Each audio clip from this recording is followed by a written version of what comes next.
Of course, growing up, my dad was one of the top ropers in the world going down the road, and so we tried to go to every rodeo we could with him, mostly in Texas, and then go up to Cheyenne, and that was always our family vacation, was rodeo. And steer roping, you know, a very family-oriented sport. A lot of the guys, they travel with their wives and kids, and that's still the way it is now, and definitely the way it was growing up. Still to this day, my brother and his wife, they have 3 kids, and they go to a lot of the rodeos with him. Then a bunch of the other steer ropers, their kids, and they're all just hanging out roping the dummy all summer, and just kind of a big vacation there for a couple months. When we got older, my brother and I, we played sports growing up. Then we got about middle school, we got serious and caught the roping bug. It's what we did every day. It's what we watched our dad do. I idolized my dad and tried to do what he did, and so I just grew up trying to rope. The truth is, with steer roping, it really helps if you've roped calves and team roped, and so you've really learned all the aspects of calf rope and team rope. And then when you go to steer rope, there's really not a whole lot to put together, you know. Growing up, just watching my dad and then watching my brother, and you know, I always knew I was going to be a steer roper. Similar to what Ben said, we roped a lot of calves and team roped a bunch, but we were definitely going to be steer ropers once we got older. I think I was 17 years old. I'll never forget it. I'd been logging time from the post, and my dad said, well, go tie one down. And so I went and tied one down at the house, and he let me tie like 2 steers, and I went to a roping that weekend in Monahans, Texas, before Pecos, and I tied the fastest steer in the B rope, and I was like, well, I'm hooked now. So calf roping and team roping didn't seem too important after that. I just wanted to be a steer roper. I'll probably go to about 40, 45 rodeos every year, and we kind of go to the same place. You know, it's always like today, this great invitational roping at the Windy Rhine. I've never missed this roping my whole life, so I'm 38, and I guess it's my 38th time to be here. And I finally got to win it in 2015, and this is where we do Memorial Weekend, and have since 1985 anyway, since I was born. Everybody wants to be a world champion, but then when I got into college there and had a decent rookie year, I was just bound and determined to make the finals. Guy Allen was still in his prime, and I got to rodeo with him a lot that year. My dad actually blew his knee out that year, and so I got to rodeo with Guy a little bit. First finals, I went in 15th, and I'm telling you, it felt like I went in first. I mean, 15th was plenty good. I was way happy. So when we started steer roping, here comes Dad. He's making a resurgence. So then in 03, he hadn't made it in 3 years. So he went hard, and we made it together in 03. And nobody had done that in a long time. And that was a pretty awesome deal. I remember like it was yesterday, in 2000 was the last year they had the finals at the Lazy E, before they ended up going back. It was the last year, and it was the last round, and my dad won that last round, and I thought that was just the coolest thing, because he was kind of retiring, and I mean, he really was. He's like, he hadn't gone for a couple of years, and he won the last round at the last final silver rope at. I thought, man, how does it get any better than that?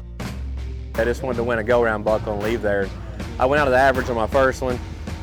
My second one got up, I'm like, okay, I'm shooting for go-rounds. And so in the 6th round, I actually remember I had a steer that wasn't very good, and I just let my hair hang out. I tied that steer in 10-2 and won the round, and man, I was just sitting over there, you know, spitting and drawing circles, waiting to see if I'd hang on for that round, and then ended up winning that round, and that was pretty cool. It's probably a good thing, but it's also kind of a bad thing, because after that, it was such an adrenaline rush that after that, every time I went to the finals, I kept trying to win rounds, and I hadn't stayed in the average very good since, but I've accumulated some go-round wins, so. Last year, I won 3, and that got me to 30 overall round wins. I might just have 6. Yeah, Dad's probably got about 6 or 8. So one year though, we've made it together in 2013. It was the second time we made it together. It was so cool. And that first night, between the 3 of us, we'd run 14 steers, and none of us had placed. It was like, it was terrible. And our grandmother was there, and we couldn't get a check. And so the last round, the 5th round, the first night, Dad was one of the last ropers, and he was 10 and won the round. We're like, oh, thank goodness, somebody got a go-round buckle out of this finals. But then I think Jay Tom won the 6th round, and then he got his first go-round buckle. But yeah, we definitely all gun for the go-rounds most of the time. Still really can't believe that happened sometime, but it was just an incredible deal. I always, like, when my goals were kind of like to maybe set the world record someday, or to maybe win Cheyenne or Pendleton. You know, those are really realistic goals. But winning the world was just kind of unattainable, I always thought. But, you know, if you ride enough horses and you trade enough and that one special horse comes along, it was kind of came down to the 10th round, had to win the 10th round to win the world, and drew that perfect steer on that perfect horse. And it got it done. Just a dream come true. I went out of the average, and on the 9th one, I had a hickey on the horn, and then kind of for about 5 minutes, I thought my chances might be done.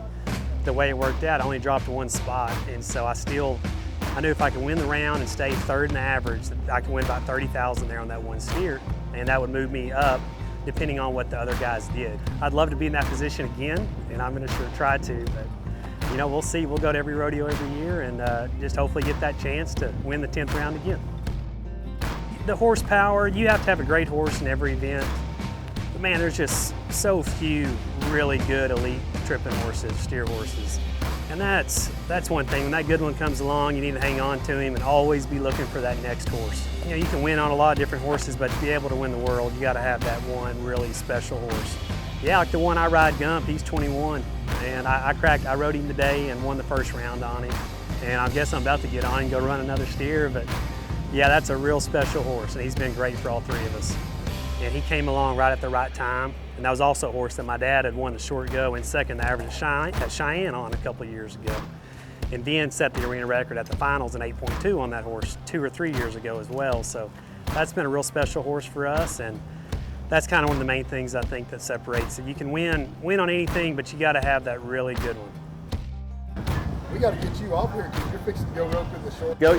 Yep. I think they got a draw. We'll be all right. But yeah, so yeah, I've got 3 tied, but I'm pretty slow, so I'll be at the first of the short round. I won't be at the bottom of it.